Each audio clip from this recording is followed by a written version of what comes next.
Tirunelveli style இடி சாம்பார் எப்படி பண்ணலான்னு பார்க்கலாமா? அடுப்பில் பேன் வச்சுட்டு 1 ஸ்பூன் எண்ணெய் ஊற்றிட்டு 2 ஸ்பூன் பருப்பு, 1 ஸ்பூன் அரிசி, அப்புறமா 1 ஸ்பூன் மல்லி இதை நல்லா வறுத்துக்கணும். கலர் மாறுற அளவுக்கு வறுத்துக்கணும். கொஞ்சம் கலர் சேஞ்ச் ஆனதுக்கப்புறமா நீங்கள் அடுப்பு ஆஃப் பண்ணிவிட்டு அந்த சூட்லேயே வறுத்து எடுத்துக்கலாம். ஓகேவா? இங்கே அடுத்தது காரத்துக்காக வத்தல் சேர்த்துக்க போகிறோம்.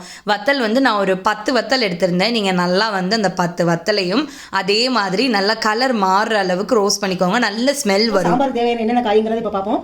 மெயினாக பார்க்க வேண்டிய அமாவாசைக்கு மெயினாக பார்க்க வேண்டிய காய் பூசணிக்காய், கத்திரிக்காய், வாழைக்காய் கண்டிப்பாக சேர்க்கணும். உருளைக்கிழங்கு, கேரட், மிளகாய், வெங்காயம், மாங்காய், அவரைக்காய். இப்போ நம்ம இடி சாம்பாருக்கு வறுத்த பாருங்க பொருட்கள் அதை பூரா இப்போ ஜாரில் போட்டு பவுடராக திரிச்சிக்கலாம்.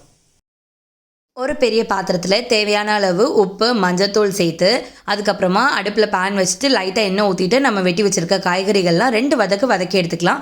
இது ஸ்டெப் ஆப்ஷனல் தான், உங்களுக்கு வேணும்னா பண்ணிக்கலாம். அதுக்கப்புறமா புளி கரைச்சி ஊற்றிட்டு அதை இன்னொரு பாத்திரத்தில் நான் ட்ரான்ஸ்ஃபர் பண்ணிக்கிறேன். நல்லா அந்த குழம்பு கொதித்து வரவும் இடி சாம்பார் பொடியை சேர்த்துக்கலாம். அதுக்கப்புறம் நல்ல 10 மினிட்ஸ் கழித்து கொதிக்கவும் தேங்காய், அதுக்கப்புறமா பருப்பு.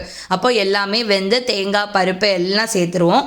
சேர்த்ததுக்கப்புறமா லாஸ்ட்டாக நம்ம தாளித்து வச்சு அதில் சேர்த்து கொட்டிக்கலாம். இப்படி பண்ணீங்கன்னா சூப்பரான டேஸ்டியான திருநெல்வேலி ஸ்டைல் இடி சாம்பார் ரெடி.